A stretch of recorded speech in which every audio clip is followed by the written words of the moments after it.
అందరికీ నమస్కారం అండి. ముందుగా మన యూట్యూబ్ ఛానల్‌కు స్వాగతం. ఇప్పుడు మనం కార్తీక పురాణం యొక్క 11వ అధ్యాయం గురించి ఈ వీడియోలో తెలుసుకుందాం. సుశీల మందర వృత్తాంతం పురాణ శ్రవణ ఫలం. రాజోత్తమ తిరిగి చెప్పెదను వినుము. కార్తీక మాసమందు అవిస పువ్వులతో హరిని పూజించు వాని పాపములు నశించును. చాంద్రాయణ వ్రతం ఫలం పొందును. కార్తీక మాసమందు గరికతోను కుశలతోను హరిని పూజించువారు పాప విముక్తులై వైకుంఠమును చేరును. కార్తీక మాసమందు చిత్ర రంగులతో కూడిన వస్త్రములను హరికి సమర్పించిన వారు మోక్షం పొందును. కార్తీక మాసమందు స్నానం ఆచరించి హరి సన్నిధిలో దీపమాలలు ఉంచువారు, పురాణం చెప్పువారు, పురాణం వినువారు పాపములన్నీయు నశించును. ఈ విషయమై ఒక పూర్వకథ కలదు. అది విన్న మాత్రమునే పాపములు పోవును, ఆయురారోగ్యములు వచ్చును, బహు ఆశ్చర్యకరంగా ఉండును. దానిని చెప్తాను వినుము. కళింగ దేశమందు మందరుడను ఒక బ్రాహ్మణుడు కలడు. అతడు స్నాన సంధ్యావందనులు విడిచి పెట్టిన వాడై ఇతరులకు కూలి చేయుచుండెడివాడు. అతనికి మంచి గుణములు కలిగి సుశీల అను పేరుగల ఒక భార్య ఉండెను. ఆమె పతివ్రతియు సమస్త సాముద్రిక లక్షణములతో కూడినదై ఆడవారిలో శ్రేష్ఠురాలై ఉండెను. ఓ రాజా, ఆ సుశీల భర్త దుర్గానపూర్ణుడైనను అతని యందు ద్వేషమునుంచక సేవించుచుండెను. తరువాత అతను వేరైన జీవనోపాయం తెలియక కూలీ జీవనం కష్టమని తలిచి కత్తిని ధరించి అడవిలో మార్గం కనిపెట్టుకొని ఉండి ధనములను సంహరించుచు కొంతకాలం గడిపెను. అట్లు చౌర్యం వలన సంపాదించిన వస్తువులను ఇతర దేశములకు పోయి అమ్ముకొని ఆ ధనంతో కుటుంబ పోషణం పోషించుచుండెను. ఒకప్పుడు ఆ బ్రాహ్మణుడు చౌర్యం కొరకు మార్గమును కనిపెట్టియుండి మార్గాన వచ్చు ఒక బ్రాహ్మణుని పట్టుకొని మర్రి చెట్టుకు కట్టి అతని సొమ్మంతయు హరించెను. ఇంతలోనే క్రూరుడైన కిరాతకుడు ఒకడు వచ్చి ఆ ఇద్దరు బ్రాహ్మణులను చంపి ఆ ధనమంతయు తాను హరించెను. తరువాత గుహలోనున్న పెద్ద పులి కిరాత మనుష్య గ్రంథమును అగ్రానించి వచ్చి వానిని కొట్టెను. కిరాతుడు కత్తితో పులిని కొట్టెను. ఇట్లు ఇద్దరును పరస్పర ప్రహారముల చేత ఒక్క మారే చనిపోయిరి. ఇట్లు ఇద్దరు బ్రాహ్మణులు, పులి, కిరాతుడు నలుగురు ఒక చోట మృతి నొంది యమలోకమునకు పోయి కాలసూత్ర నరకమందు యాతన పడిరి. యమభటులు వారినందరినీ పురుగులతోనూ అమేధ్యముతోనూ కూడినటువంటి భయంకరమైన చీకటిలో సలసల కాగుచున్న రక్తమందు పడవైచిరి. జనక మహారాజా, ఆ బ్రాహ్మణుని భార్య సమస్త ధర్మములను చేయుచు ఆచారవంతురాలై హరి భక్తియుతై సజ్జన సహవాసం చేయుచు నిరంతరం భర్తను ధ్యానించుచుండెను. ఓ రాజా, ఇట్లుండగా దైవ వశం చేత ఒక యతీశ్వరుడు హరినామస్మరణ చేయుచు నాట్యం చేయుచు పులకాకింత శరీరుడై హరినామామృతమును పానం చేయుచు సమస్త వస్తువులందు హరిని దర్శించుచు ఆనంద బాష్పాయుతుడై ఆమె ఇంటికి వచ్చెను. ఆమెయు అతన్ని చూచి భిక్షమిడి, అయ్యా యతిపుంగవ, మీరు మా ఇంటికి వచ్చుట చేత నేను తరించితిని. మీ వంటి వారి దర్శనం దుర్లభం. మా ఇంటి వద్ద నా భర్త లేడు. నేనొక్కదానినే పతి ధ్యానమును చేయుచున్నదానను. ఆమె ఇట్లు చెప్పగా విని యతీశ్వరుడు ప్రియ భాసినియు శ్యామముని అయిన ఆమెతో ఇట్లనియు, అమ్మాయి, ఈరోజు కార్తీక పౌర్ణమి మహాపర్వం. ఈ దిన సాయంకాలం హరి సన్నిధిలో మీ ఇంటిలో పురాణ పఠనం జరుపవలెను. ఆ పురాణమునకు దీపం కావలెను. నూనె తెచ్చెదను కనుక నీవు వత్తిని చేసి ఇమ్ము.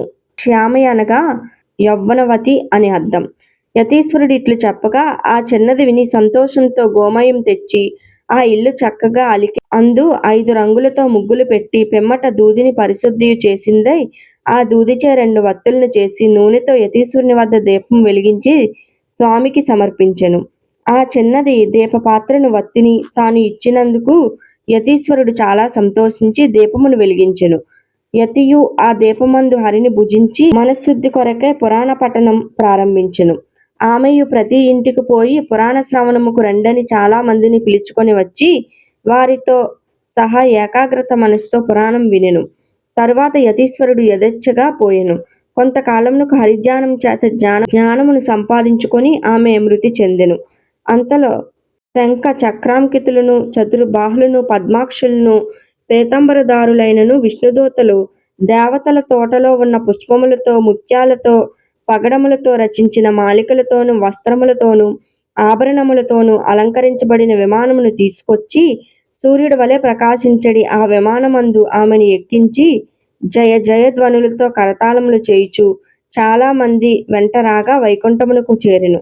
ఆమె వైకుంఠమునకు పోవుచు మధ్య మార్గమందు నరకమును చూచి అచ్చట తన పతి నరకమందు ఉండుటకు ఆశ్చర్యముంది విష్ణుదూతలతో ఇట్లు పలికెను. ఓ విష్ణుదూతలారా, నిమిషమాత్రం ఉండండి. ఈ నరక కోపమందు నా భర్త ముగ్గురితో పడియుండుటకు కారణమేమి?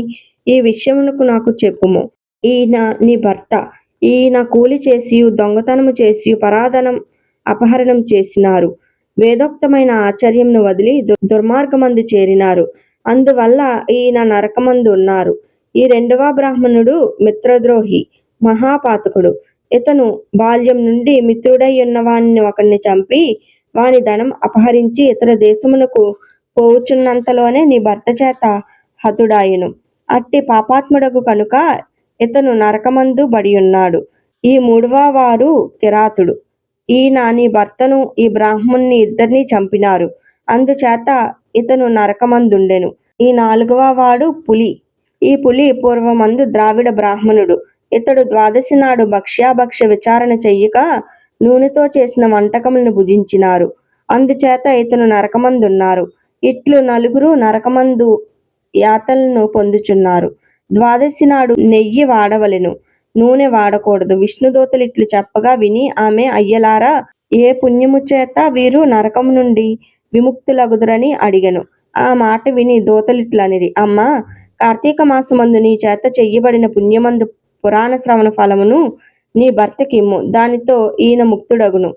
ఆ పురాణ శ్రవణార్థమై దీపమునకు నీవు సమర్పించిన వర్తి పుణ్యమును ఈ కిరాత వ్యాఘ్రమునకు సమానంగా ఇమ్ము. దాని వలన వారు ముక్తులగుదురు. పురాణ శ్రవణార్థమై నీవు ప్రతి గృహమునకు పోయి ప్రజలను పిలిచిన పుణ్యమును ఈ కృతజ్ఞునికి ఇమ్ము. దానితో ఇతను ముక్తుడగును. ఇట్లు ఆయా పుణ్యదానముల చేత వారు ముక్తులగుదురు. విష్ణుదూతల మాటలు విని ఆశ్చర్యముంది బ్రాహ్మణ స్త్రీ ఆయా పుణ్యములను వారికిచ్చెను. దాని చేత వారు నరకము నుండి విడుదలై దివ్య విమానములెక్కి ఆ స్త్రీని కొనియాడుచు మహాజ్ఞానులు పొందడి ముక్తి పదమును కూర్చి వెళ్ళిరి. కాబట్టి కార్తీక మాసమందు పురాణ శ్రవణమును చెయ్యువారు హరిలోకమును పొందును. ఈ చరిత్ర వినువారు మనోవాక్కాయముల చేత సంపాదించబడిన పాపమును నశింప చేసుకొని మోక్షం పొందుదురు. కార్తీక పురాణం 11వ అధ్యాయం సమాప్తం. తరువాత వీడియోలో మనం కార్తీక పురాణం యొక్క 12వ అధ్యాయం గురించి తెలుసుకుందాం. ధన్యవాదములు.